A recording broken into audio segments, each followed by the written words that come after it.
চট্টগ্রামের হিলভিউ আবাসিক এলাকা খাস ভূমিতে গড়ে ওঠা ৩ শতাধিক বহুতল ভবনের এই এলাকার ভূমি এখন নথিবদ্ধ হচ্ছে ব্যক্তির নামে।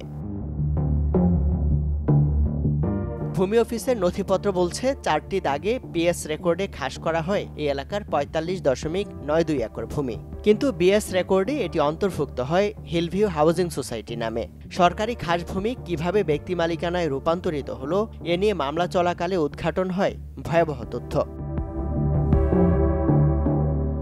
খাস জমির তথ্য যে রেজিস্টার ৮-এ থাকে সেখানে উল্লিখিত ভূমির তালিকা আছে, কিন্তু তার সব কাগজপত্রই মহানগর ভূমি অফিস, চান্দগাঁও তফসিল অফিস কিংবা জেলা প্রশাসনের রেকর্ড রুম থেকে গায়েব করে দিয়েছে কে বা কারা।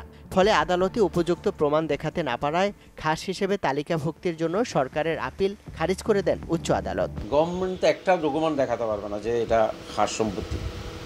খাস সম্পত্তি হলে তো গভর্নমেন্ট এটা বিএস খতিয়ানের সময় এটা ১ নম্বর খাস খতিয়ান করার কথা।